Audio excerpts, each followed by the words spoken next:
마태복음 3장 13절부터 17절 말씀 공독하겠습니다.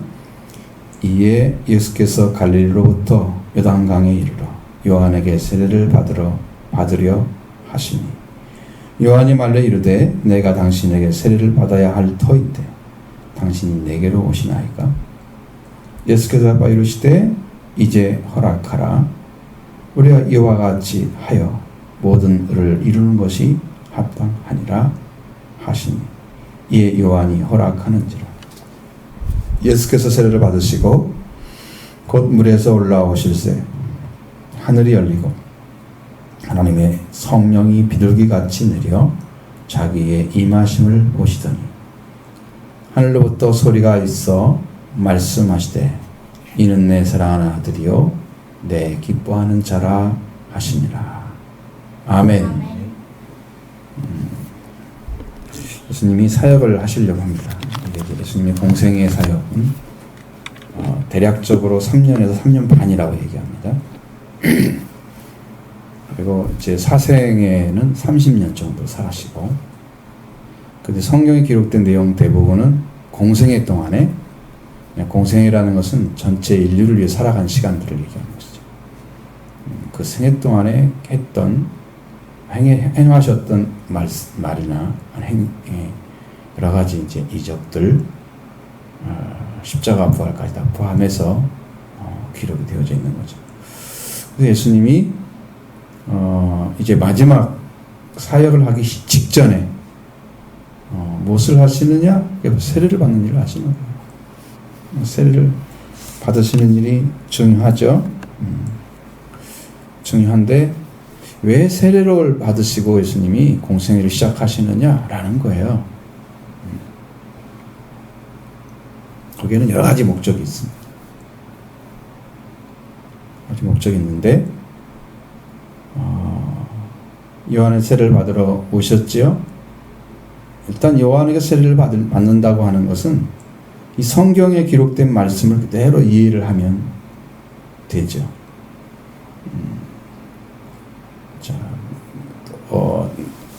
요한이 이제 이야기한 말씀 중에 11절, 3장 11절에 나는 너희로 회개하기 위하여 물로 세례를 베풀거니와 그랬죠. 자, 요단강, 강가예요. 거기에서 세례를 베푸시고 있는 것은 그때는 우리말로는 세례지만 실제로는 침례입니다. 침례. 바프티스트라고 하는 침례파가 따로 있어요.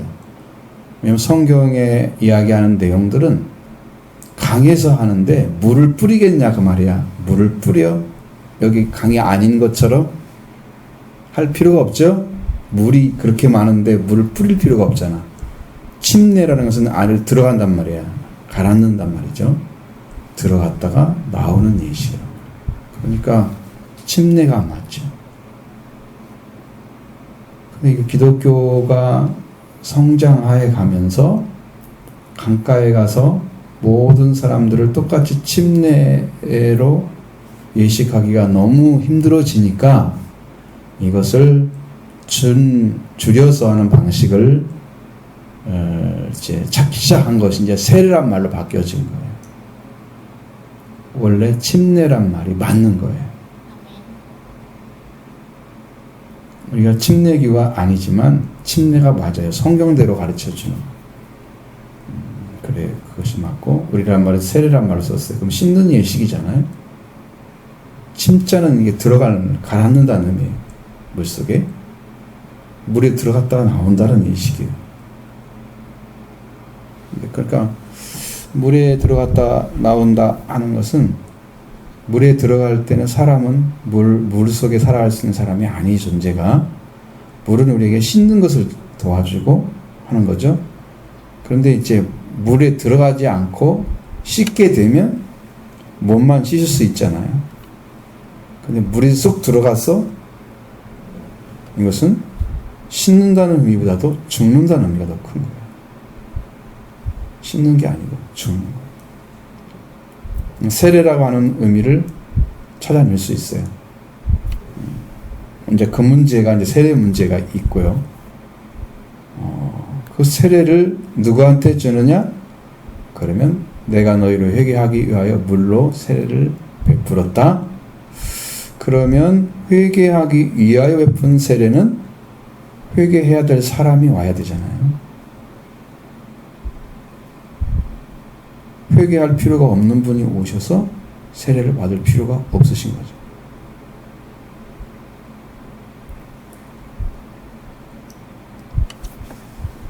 그게 문제예요.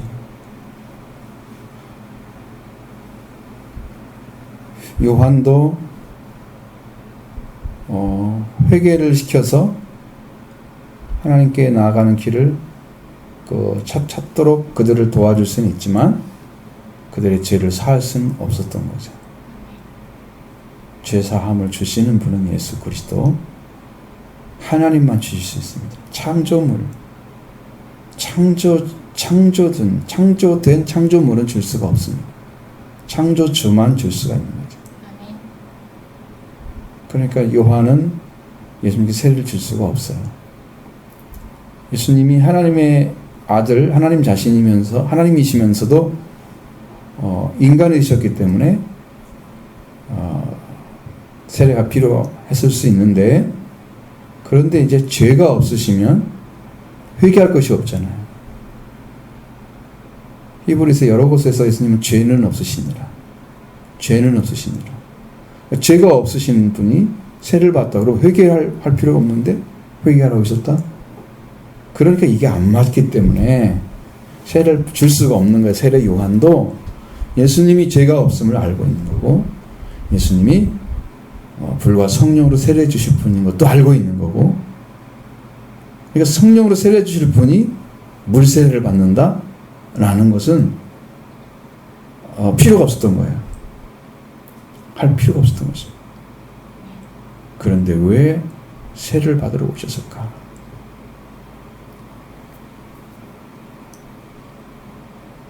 그러니까 우리가 지금 하나님 앞에 엎드리지 못하는 이유가 뭐냐면 죄를 모르기 때문입니다.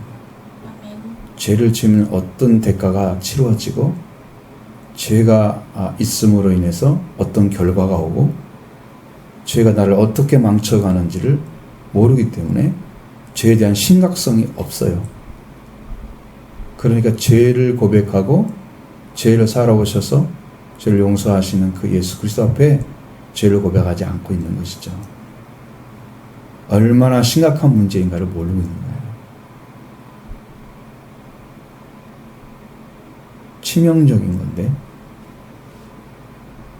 여러분, 뱀이 독사 앞니 2개가 그들의 독을 주입하는, 그래서 물려야만 독이 들어오지. 거의 대부분의 뱀들은 집어넣죠. 그러니까 뱀의 후손이 여자의 후손의 발뒤꿈치를 문다 그랬죠. 그러니까 물었다고 하는 것은 예수님이 죽음에 넣었다는 거야. 근데 발뒤꿈치는 사람이 보는 중에 가장 뒤쪽에 있고 가장 아래에 있어서 보기가 가장 어려운 것이. 그러니까 아주 힘들잖아. 뒤로 바라봐서 내 발뒤꿈치 보기가 쉬워요? 거기만 쳐다보고 있지 않잖아요. 우리는 대부분 앞을 쳐다보고 옆을 쳐다보고 그러지 뒤에 발뒤꿈치 쳐다보지 않죠. 그러니까 예수님을 그렇게 치명적인 방식으로 죽음에 넣으려고 했던 거예요. 그럼 죽이잖아요. 죽이려고 한 거죠. 그런데 뱀의 후손이 여자의 후손의 발뒤꿈치를 물어서 상하게 할 것이요 그랬죠. 때려 부신다는 얘기입니다. 동일하죠.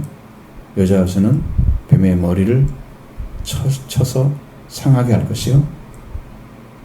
똑같이 상하게 하는데 예수님은 상하게 하는 정도가 뱀이 가지고 있는 머리를 쳐서 그가 아무리 물라고 해도 물 힘을 상실하게 만들어서 뱀이 있어도 독이 있어도 그 입으로 독을 주입할 수 없게 만들어버립니다. 그래서 예수를 믿는 분들은 이미 그 독이 들어올 수가 없게 물려도 물릴 수가 없게 이미 머리가 상해버려서 산산조각이 나서 쓸모가 없는 그 사탄의 위력을 가지고 우리한테 덤빈다고 말이에요. 우리가 그럼 힘이 있는 거죠. 근데 뱀은 예수님을 죽이려고 아무리 노력을 해도 예수님을 죽일 수가 없었어요. 왜? 예수님 죄가 없으시기 때문에 몸은 죽일 수가 있어요. 인간이기 때문에. 근데 영혼을 죽일 수가 없는 거예요. 영을 죽일 수가 없는 거예요. 영을 못 죽이면 몸을 죽일 수가 없는 거예요. 영이 죽었는데 몸이 살아있다? 그러면 어떤 시간이에요, 지금? 지금 우리가 구원받지 못하고 살고 있는 시간이에요.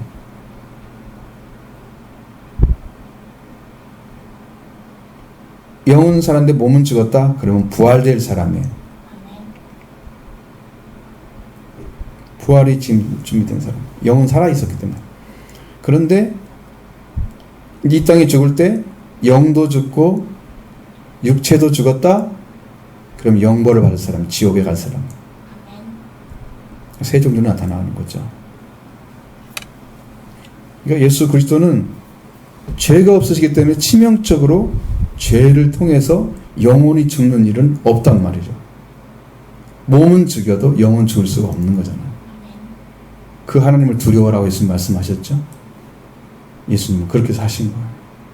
아버지 말씀만 듣고 아버지 말씀만 순종하고 아버지 뜻만 순종했어요.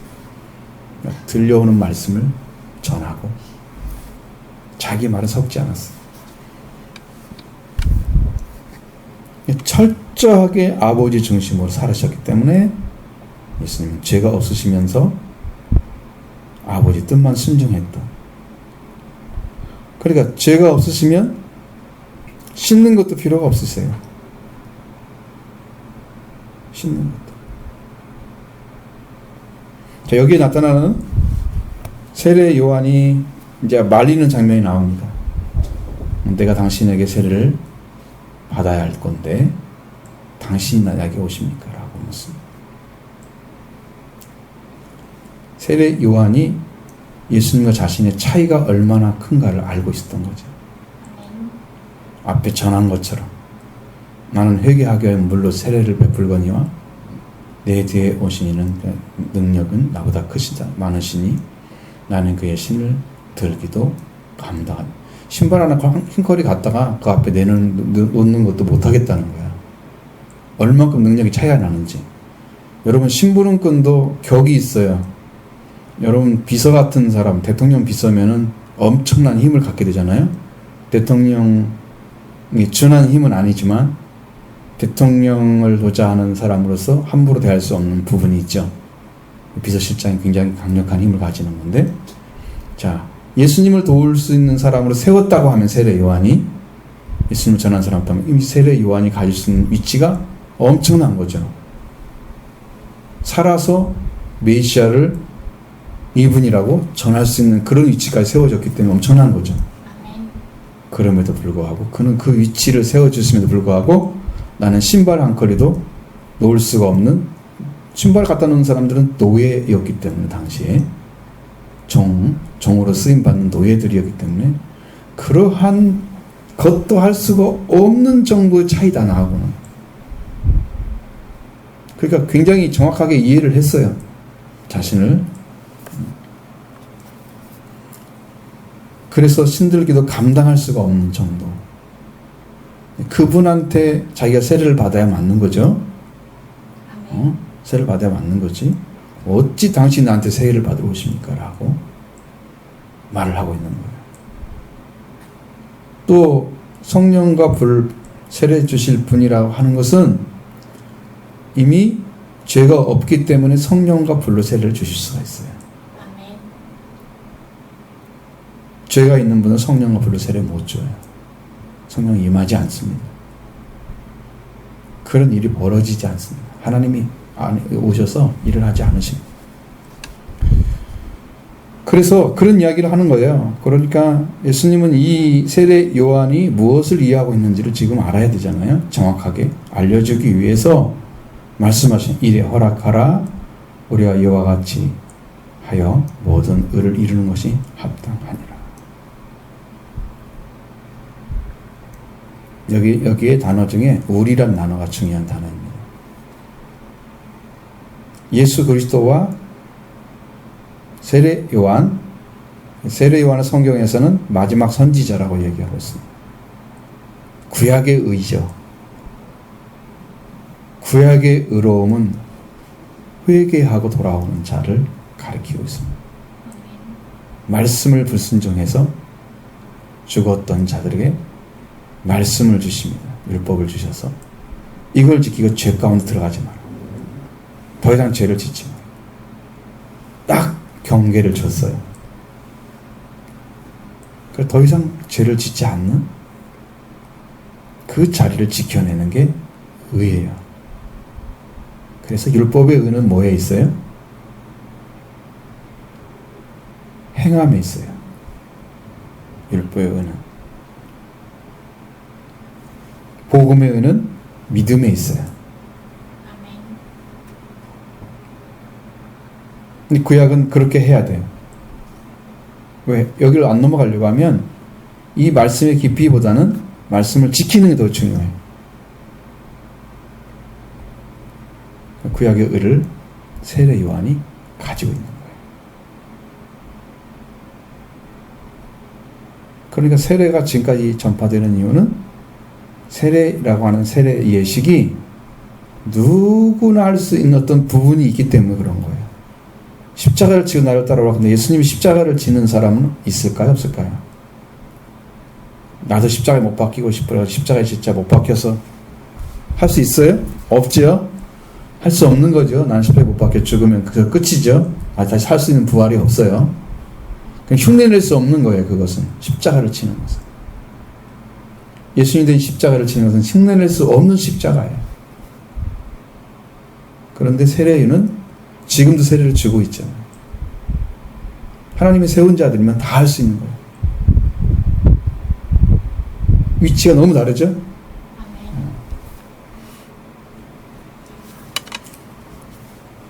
그래서 이렇게 우리가 이같이 하여 모든 의를 이루는 것 합당하다. 구약의 의와 신약의 의가 합쳐지는 거예요. 그래서 이것이 어디로 넘어가야 되냐 그러면 이제 성령으로 넘어가야 되는 거예요. 왜? 앞에 다 나왔잖아요. 물세례 나왔죠. 세례 요한이. 성령과 불로 세례 주는 건 나왔죠. 그러니까 그 다음에 뭐가 있어요? 예수님이 그걸 이루셔서 그것을 통해서 의를 이루는 일을 하셔야죠. 그러려면 십자가가 남아있잖아요. 성령과 불로 세례를 주셔야 되는데 십자가를 통해서 죄사함 주지 않으면 죄사함 받지 못한 자들은 성령과 불 세례가 불가능해. 그 사역이 남아있는 거예요.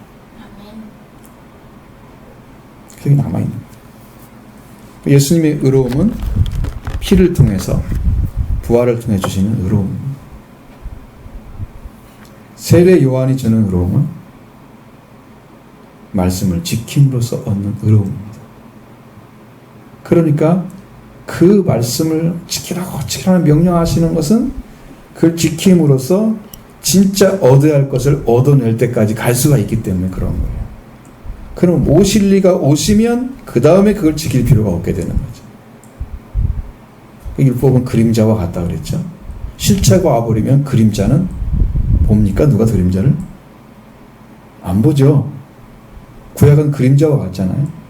그러니까 그것이 실체가 오기 전까지는 계속 연습하듯이 해야 되는 거지. 지켜가야만 되는 거지. 안 지키면 이게 의가 뭔지를 몰라. 여기에서. 왜? 그 말씀을 긍정적으로 올바르게 받아들여서 그걸 수긍하고 따라갈 수 있는 사람이 필요했던 거예요.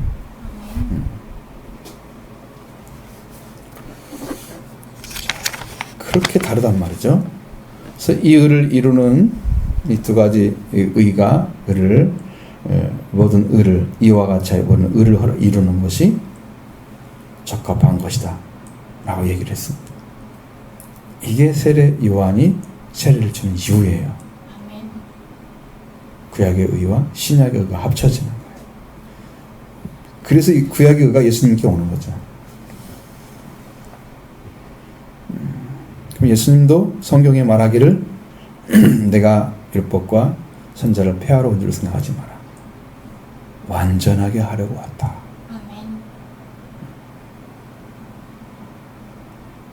율법도 완전하게 하려면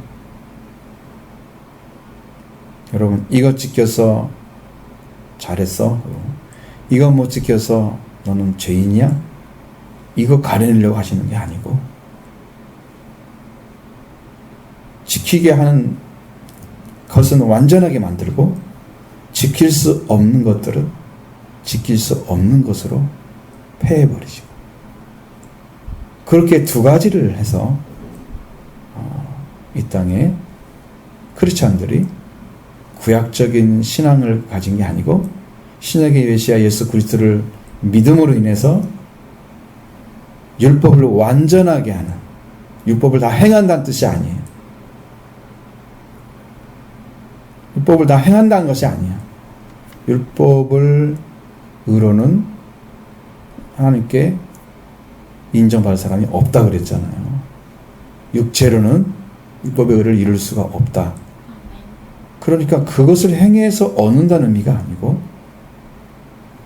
그것이 주어짐으로써 율법은 이렇게 말씀하고 있는데 우리는 이렇게 죄를 지어서 그러니까 이 죄를 넘어서 하나님과 관계가 회복되려고 하면 무엇이 필요한가가 있는데 그것을 예수님이 이루셔서 우리한테 준 거예요. 이 부분이 지금 우리를 구원시키는 능력으로 사용되고 있는 거예요. 그러니까 여러분에게 율법을 지키라고 말하지 않아요. 율법을 완전케 하시는 그 율법을 주시면 지켜야 돼요. 이제 그것이 이제 관계 회복을 통해서 인류를 살리는 그 은혜를 입혀주는 방식이에요. 자, 그리고 요한이 허락하는지라. 자, 16절 봅니다. 예수께서 세례를 받으시고 곧 물에서 올라오실새 하늘이 열리고 하나님의 성령이 비둘기같이 내려 자기에게 임하심을 보셨다 그랬습니다. 몇 가지가 나타나죠? 세례를 받는 장면이 그림 그린 것처럼 나타나죠? 맞지? 세례를 받으시고 곧 물에서 올라오시는데 하늘이 열렸어. 하늘이. 어떻게 알아요? 하늘이 열린 건?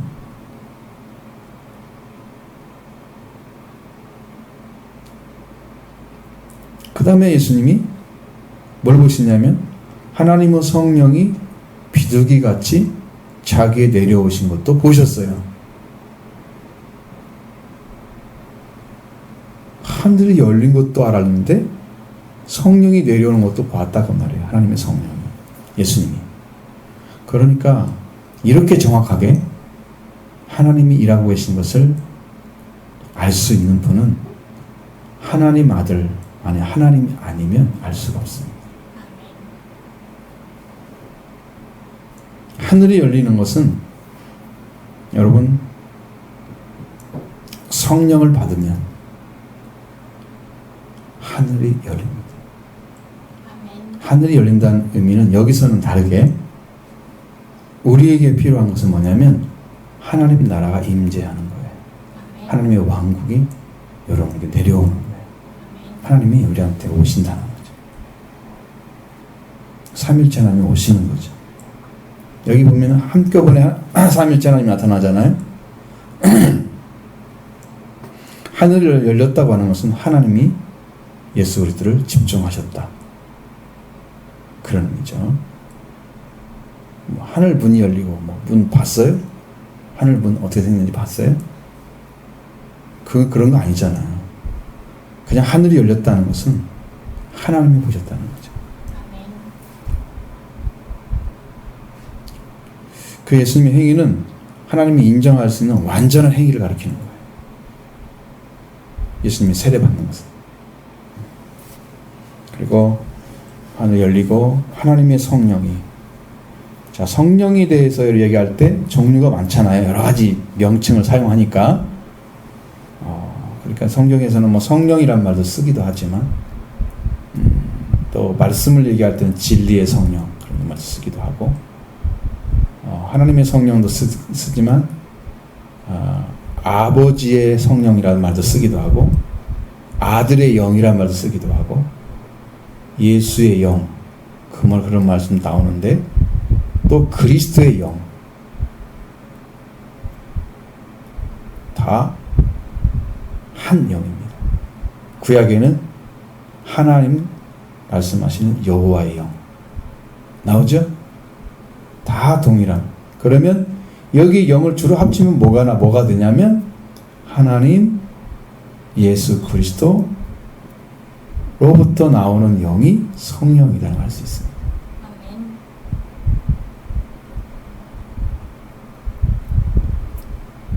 하나님과 예수 그리스도부터 나오는 영이 성령이다. 자, 이걸 믿어야 돼요. 아멘. 이 정상적인 건데, 성령이 자기 위에 내려 임하심을 보셨다.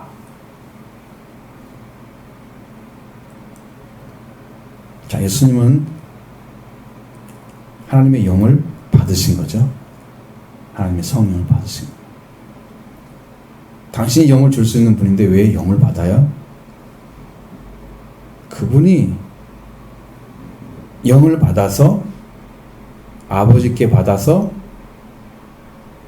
너희 보는 바와 같이 부어주셨다라고. 하나님께서 그를 높이심에, 오른손으로 높이심에 그가 아버지께 그 영을 받아서 너희 보는 바와 같이 이렇게 부어주셨다 말씀하고 있잖아요. 사도행 2장에 말씀하시는 것처럼. 그러니까 예수님은 성령이 충만하게 임하셔야만 일을 할 수 있는 분이세요. 그 성령이 지금 내려오신 거예요. 여기에 아멘. 시작된 것입니다. 성령이 오시면 사명이 주어진 사람들에게 능력을 입히셔서 사명을 감당하도록 일을 진행하십니다. 성령 오시고. 그러니까 성령 받으셔야 되는 거예요. 그리고 하나님의 목소리가 들려왔습니다. 하늘로부터 소리가 있어 말씀하시되 이는 내 사랑하는 아들이요 내 기뻐하는 자라. 그렇죠? 하늘로부터 하는 소리가 뭐 천사들이 하는 말이겠어요? 하늘이 열렸는데 천사들의 말은 아니죠. 천사들이 왔다면 그렇게 하지 않습니다. 자, 하늘로부터 내리는 소리는 내 사랑하는 아들이요. 이는 내 사랑하는 아들이요. 내 기뻐하는 자라.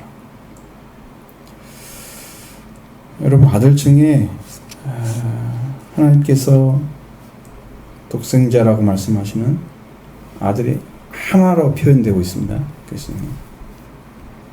그런데 태어나심에 대한 얘기가 하는 게 아니고 이 땅에 오신 것에 대한 얘기를 하는 거예요.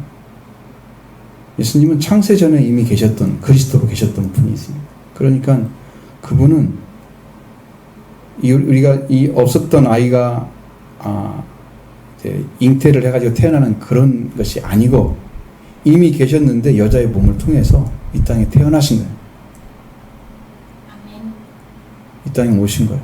그러니까 마리아를 빌려서 마리아의 몸을 통해서 이 땅에 사람으로 오신 거란 말이에요. 만들어진 게 아니야. 없었는데 갑자기 어느 날 태어난 게 아니야. 아멘. 그렇게 만약에 없었는데 갑자기 태어났다 그러면 그것은 양태론입니다. 위에서는 하나님 아들로서 계시다가 이 땅에 인간이 되신 두 가지 형태를 다 가지고 있는 그런 분에 의하면 그게 이단이 됩니다. 그런 양태론을 가진 사람들도 있었어요.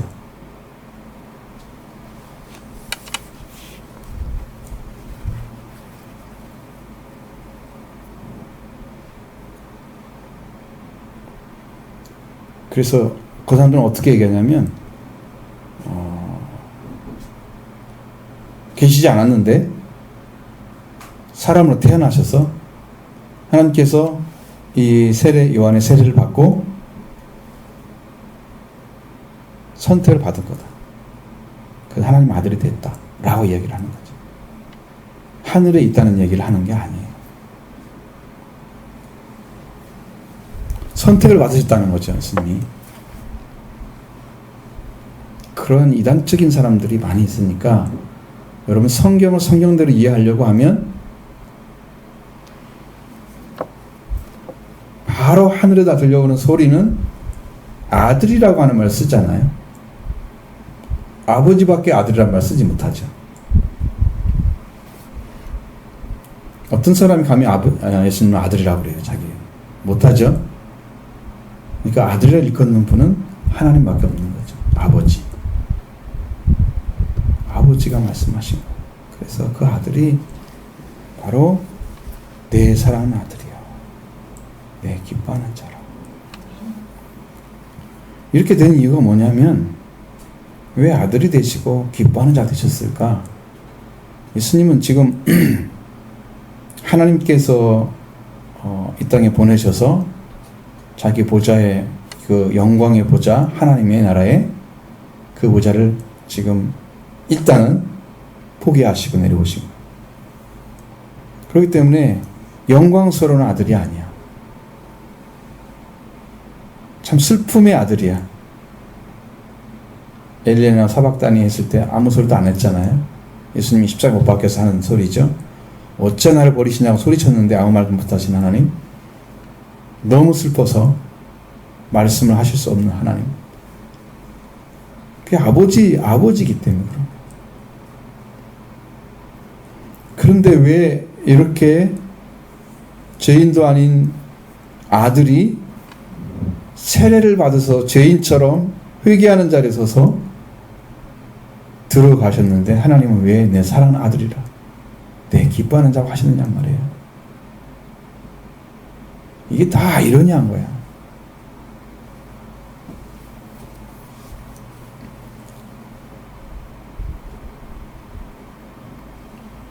만약에 예수님이 이 길을 걷지 않았더라면, 예수님 걷지 않는다면 이 문제는 인류의 죄의 문제를 해결하지 못합니다.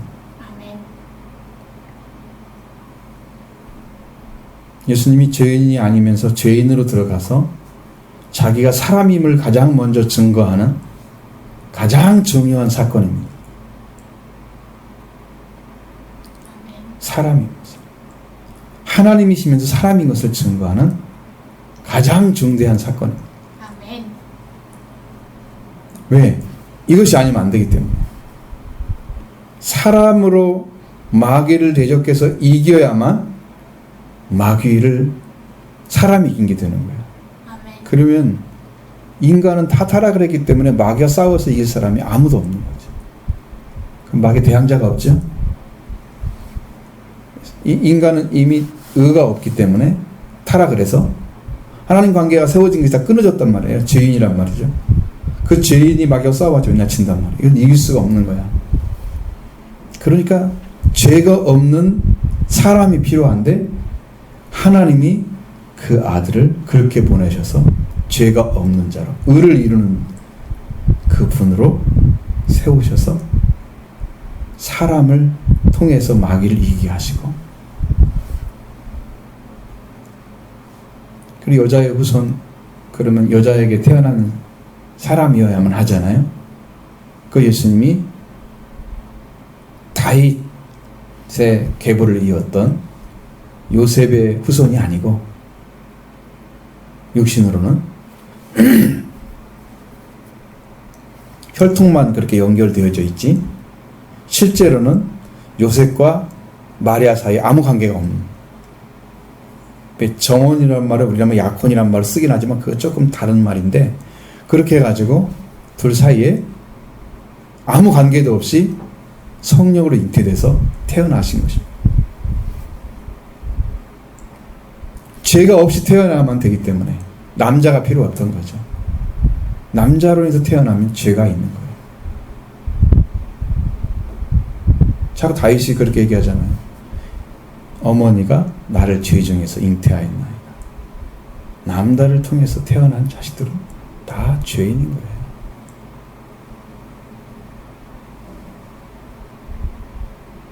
남자를 통해서 잉태돼서 태어난 자식들은 다 죄인인 거예요. 그 찬양 거기서 들을 때만 좀 이상하죠? 왜 죄 중에서 잉태했다고 했을까? 타락한 인간이 아무리 잘해도 그건 완전한 게 없어요. 이미 타락한 씨앗이에요. 그러니까 그거 가지고 아무리 정결하게 해도 이미 타락한 씨앗밖에 태어날 수가 없어요. 죄 중에서 잉태한 거죠. 남자를 통해서. 그래서 예수님이 이제 그 사탄의 관계를 깨트리려고 하기 때문에 여자의 우선으로서 모셔야 되는 그 한 가지를 이루시기 위해서 마리아가 필요했다. 그리고 성령이 역사가 됐어요. 그래서 하나님의 성령으로 예수님이 잉태하셔서 마리아를 통해서 태를 통해서 태어나시고, 그래서 이 하나님 아들, 영으로 하나님의 아들의 지금 속해 있는데 불구하고 육신이 되셨기 때문에 말씀이 육신이 됐다. 이게 말씀이 바로 성령을 가리키는, 말씀이 육신이 돼서 오신 거죠, 이 땅에. 그러니까 그 아들은 귀하고 귀한 아들뿐만 아니고, 그 정도의 아들이 아니고 세상에 죽음에 넣어서 그 사람들을 위해서 대신 죽어야 할 그러한 씨앗으로 줄 수 있는 아들이 아니란 말이에요. 하나님은 인류가 살 수 있는 유일한 길은 죄가 없는 자가 와서 죄인을 용서해 주는 길을 찾아내야 하기 때문에 그 아들을 이렇게 보내신 거예요. 그런데 죄 없는 아들이 회개해야 할 자리 세례를 받고 들어가서 마치 죄인처럼 회개라는 자리에 서셨잖아요. 그래 하나님께서 그걸 보시고 하늘문을 여셨잖아요. 전 내 아들인데. 근데 하나님께서 예수님이 세례받고 올라오시는데 딱 보시다가 하나님의 영을 딱 내려주시잖아요. 예수님 성령 받으셨죠? 그리고 나서 이는 내 사랑하는 아들이 내 기뻐하는 자라고 말씀하시고, 그런 위치예요. 거기서.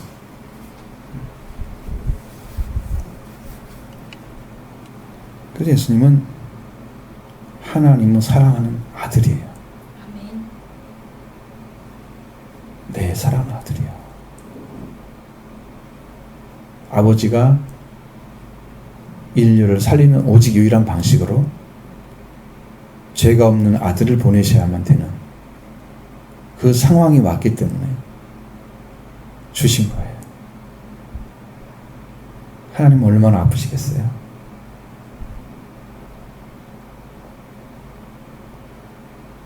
꼭 죽여가지고 살려야만 되는 속죄가 필요하기 때문에 피를 사용하셔야 하기 때문에 죽여서 살려야만 되는 그런 자리에 떨어뜨렸기 때문에 하나님은 얼마나 아프시겠어요? 그런데 그것을 수행하는데 아버지가 주신 말씀만 순종하고 따라서 십자가를 졌던 그 예수님이 하나님의 사랑하는 아들이었습니다. 오직 아버지의 말씀만 듣는 거였어요. 내가 아버지 사랑받는 비결이 뭐냐 그러면 하나님의 계명을 지키는 거다 말씀하셨어요. 그런 죽음을 죽으러 오셨음에 불구하고 아버지가 주신 말씀만 따라가는 거예요.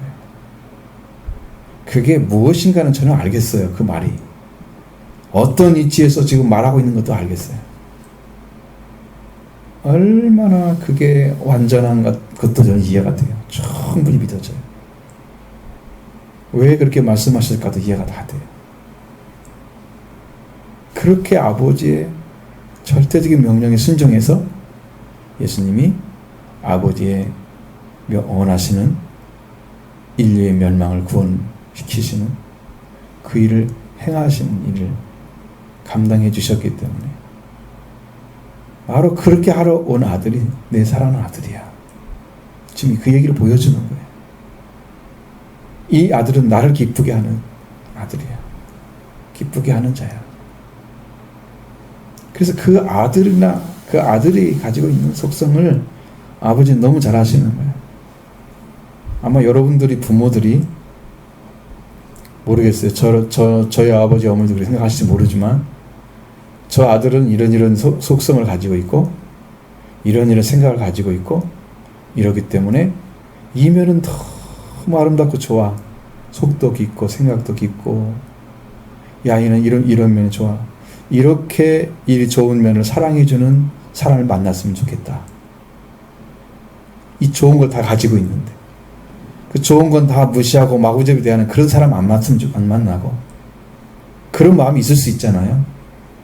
그렇게 한번 생각해 보시라고 나는 지금 얘기를 해보는 거지. 이해할 수 있는 방법이죠. 그게 우리가 하나님은 그렇게 귀한 아들이 이 아들을 좀 제대로 봐서 이 아들을 믿고 인류가 좀 제대로 알고 구원받았으면 좋겠어. 그래서 하나님을 기쁘게 하는 아들인데 이 아들을 너희들도 보라. 그래서 하늘의 소리가 나서 얘기를 하는 거예요. 하나님이 증거를 해주는 거예요. 제발 좀 제대로 좀 봐라. 내가 기뻐하는 자다. 이 모습이 다 나타나죠? 여기. 이게 굉장히 중요한 부분인데 여러분들이 이해하기도 쉽지가 않아요.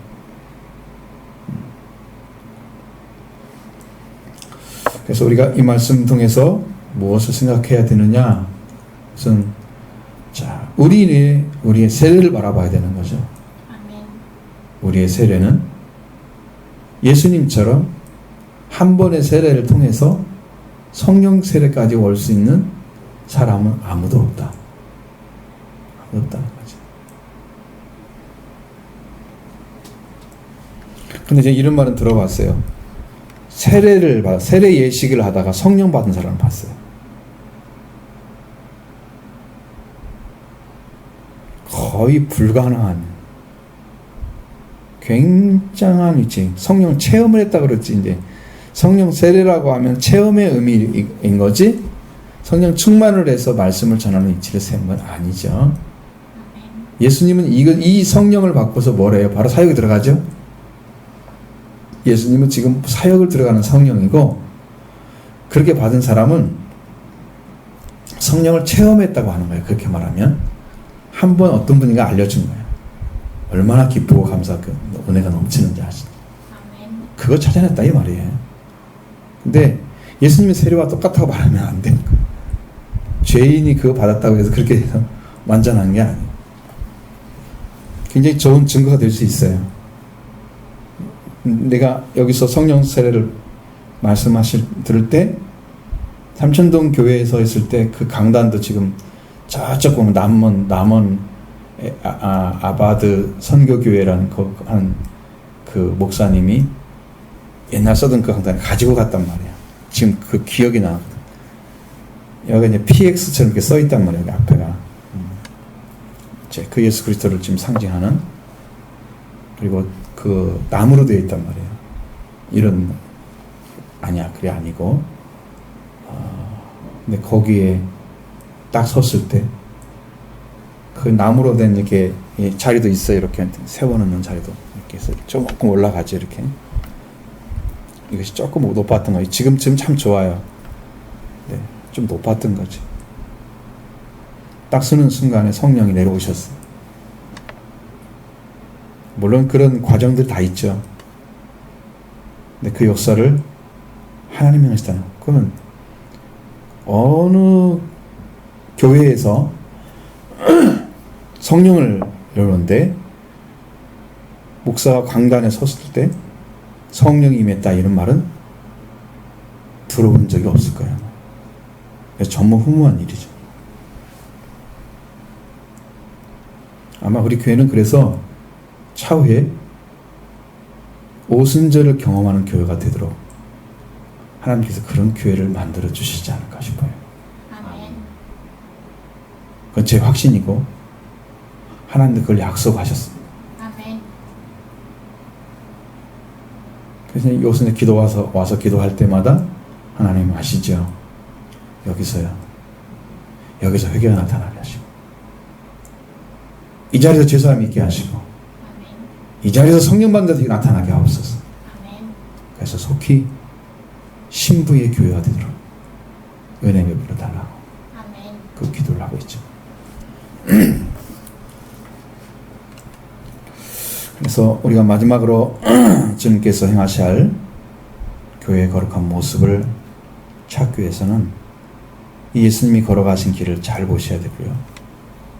지금 예수님께서 죄인이 받는 물세례를 받고 올라오시는데 성령이 자기에 내려오셨단 말이에요. 비둘기같이 내려오심을 보셨다. 성령이 오신다고 하는 것은요, 죄사함이 끝났다는 얘기거든요. 우리로 말하면. 근데 예수님은 죄사함 과정이 없잖아요. 그럼 죄가 없다는 얘기거든요. 죄가 없으시기 때문에 그런 과정이 필요 없는 거예요. 바로 성령이 임하시는. 하나님이 지금 보셨잖아요. 하나님이 성령을 보내주셨기 때문에 하나님께서 다 증언해 주셨습니다. 내 사랑하는 아들이요, 내 기뻐하는 자.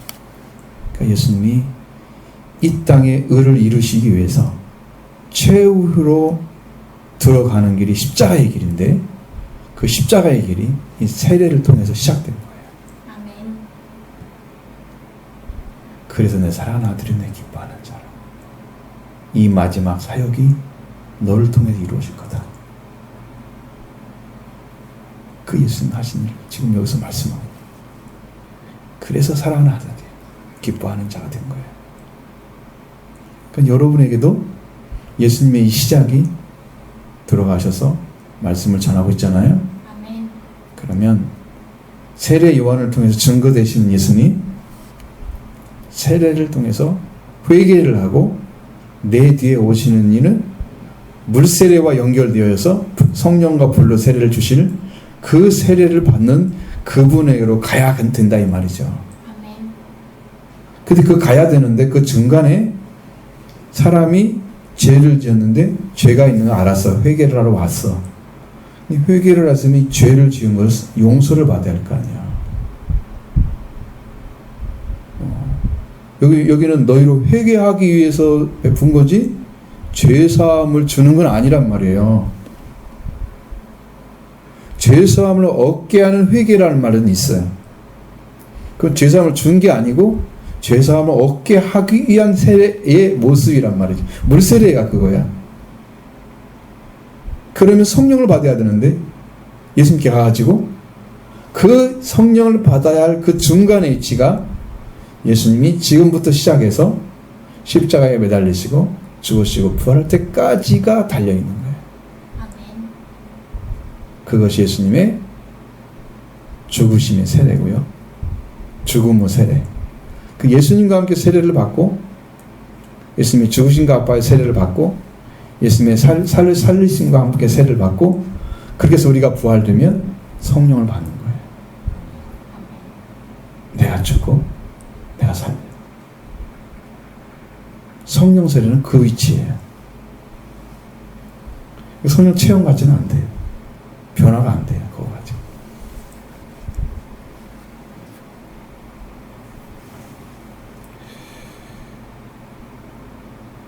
그래서 이렇게 이제 말씀 정리됐어요. 그럼 여러분의 신앙도 어떻게 가야 되냐? 지금 예수님을 잘 따라서 회개의 길을 찾으시고 속죄의 길을 찾으시는 그 예수님이 어떤 자에게 속죄를 주시고 어떤 자에게 회개를 통해서 구원을 주시는지 이 말씀이 이제 마태복음 통해서 쭉 나온단 말이에요. 아멘. 한번 보시면 재밌겠죠? 아마 은혜 가운데 인도해 줄 줄로 믿습니다. 아멘.